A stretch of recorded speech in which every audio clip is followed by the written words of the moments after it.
ছোট্ট রিমু আর তার কুকুর বাট্টু গ্রামের বাড়ির উঠোনে আম গাছের নিচে বসে। সকালবেলা রিমুর খুব একঘেয়ে লাগছে, খেলার কিছু নেই।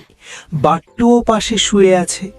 হঠাৎ কি দেখে বাট্টু, লেজ নাড়াচ্ছে, কেউ আসছে। একজন বুড়ি ঠাকুরমা হেঁটে হেঁটে আসছেন, তার হাতে একটা ছোট কাঠের বাক্স। ঠাকুরমা রিমুর কাছে এসে বসলেন, হাসলেন, তারপর বাক্সটা খুললেন। ভেতরে কি একটা ছোট সোনার গরু, পুরো সোনার তৈরি, চোখ দুটো বড় বড়, গলায় ঘণ্টি। ঠাকুরমা রিমুকে বললেন, এই গরুটাকে ভালোবেসে খাওয়াও, ঘাস দিও, পরিষ্কার করো, তাহলে কিন্তু সারপ্রাইজ পাবে। বলেই ঠাকুরমা চলে গেলেন। রিমু খুব খুশি। সে গরুটাকে নিয়ে গোয়াল ঘরে রাখল।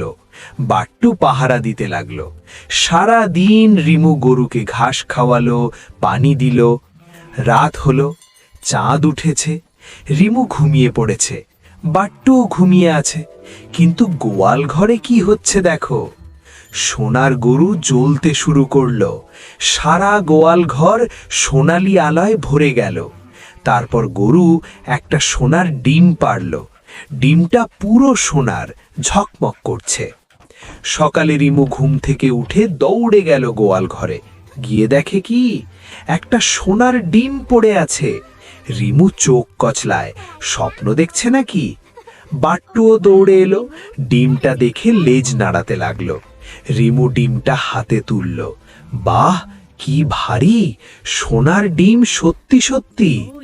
রিমু মাকে ডাকলো। মা এসে দেখলেন, তিনিও অবাক। বললেন, এটা তো জাদু, তুই গরুটার যত্ন নে। এরপর প্রতিদিন সকালে রিমু গোয়াল ঘরে গিয়ে দেখে আর একটা সোনার ডিম।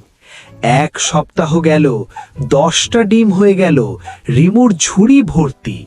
কিন্তু গ্রামের এক লোভী লোক সব দেখে ফেলেছে। তার গোপ আছে, লুঙ্গি পরে। সে ভাবছে কিভাবে ডিমগুলো চুরি করে নিয়ে যাবে।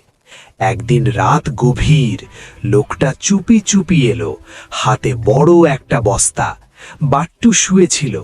হঠাৎ বাট্টুর ঘুম ভাঙল। সে শব্দ পেল, লোভী লোকটা গোয়াল ঘরের দিকে যাচ্ছে। বাট্টু ঘেউ ঘেউ করতে লাগলো। রিমু ঘুম থেকে উঠে পড়ল, লাঠি হাতে নিয়ে বেরিয়ে এলো। লোকটা গরু ধরতে গিয়েছে, কিন্তু গরু জলে উঠল। লোকটার হাত পুড়ে গেল। লোকটা ভয় পেয়ে বস্তা ফেলে পালিয়ে গেল। রিমু আর বাট্টু তাকে তাড়া করল। লোকটা দৌড়ে চলে গেল। রিমু হাসল, আমরা জিতেছি। কিন্তু পরের দিন সকালে রিমু গোয়াল ঘরে গিয়ে দেখে গরু নেই। কোথায় গেল? সোনার গরু উধাও। রিমু কাঁদতে লাগলো। বাট্টু কিন্তু গন্ধ শুকতে শুরু করলো। সে রিমুকে নিয়ে চলল, গ্রামের পথ ধরে, মাঠ পেরিয়ে, পুকুর পাড়ে। আরে, এই যে গরু দাঁড়িয়ে আছে, কাঁদছে। রিমু দৌড়ে গিয়ে গরুকে জড়িয়ে ধরল। বলল, তুই ফিরে আয় না, আমি তোর যত্ন নেব, কেউ আর চুরি করতে আসবে না। গরু রাজি হয়ে গেল।